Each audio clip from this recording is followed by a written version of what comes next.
More in our series with the First Lady of the United States. My co-anchor Cynthia McFadden back for that. We got a little taste of Michelle Obama at home last night. Tonight you two go on the road. We do indeed, Bill. Well, unemployment, of course, has dogged her husband's administration, with veterans and their families among the hardest hit.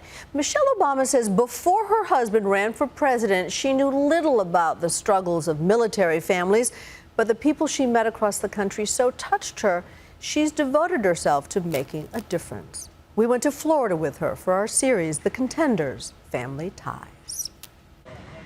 We're waiting on the tarmac as the First Lady's plane lands at Mayport Naval Base in Jacksonville, Florida. It happens, as you might expect, with military precision.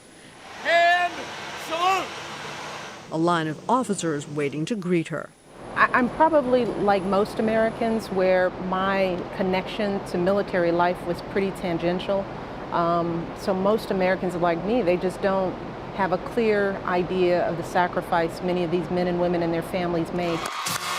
Her husband campaigned on ending the war in Iraq. And while that has happened, the war in Afghanistan still rages on, with 17 U.S. troops killed just last month. The pressures on military families are intense. Multiple deployments, figuring out what do you do with a child when you're moving for the 7th or 8th time from state to state to state. And I was floored by the stories that I heard. And I thought, well, if I don't know about this, I'm educated, consider myself pretty well informed about a lot of issues, didn't know these stories. She says those stories motivated her and the vice president's wife, Jill Biden, to create a program called Joining Forces. They've taken the message to Sesame Street. Well, it's important to know the people in your neighborhood who are serving in the military. Because they and their families need our support. And to Primetime, helping expand a community center for homeless female vets on Extreme Makeover Home Edition. All right, people, say it with me. Here we go. Bus driver, move that bus! But the toughest problems, of course, television cameos cannot solve, like the crushing unemployment rate among returning vets. At 9.7%, it's nearly 2 points worse than the dismal numbers for the rest of Americans. I won't be satisfied, nor will my husband, until every single veteran and military spouse who wants a job has one. All of you deserve nothing less. Nothing less.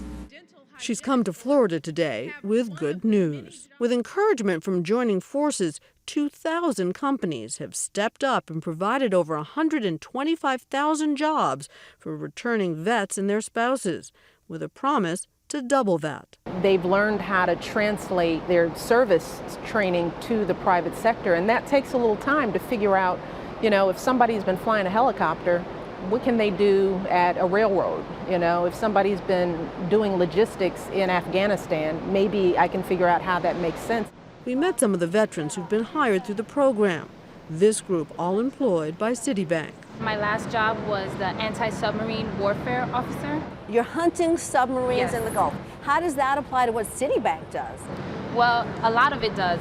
Leadership, management abilities, people skills. A lot of folks will get out only to do the same type of role in the civilian side if that role is available. And if not, they feel somewhat powerless, like they don't know, what can I do now? And this initiative really opens up and says there's so much more you can do. You don't have to chase submarines. Right, correct. Because there's a very few people who are doing that in civilian life.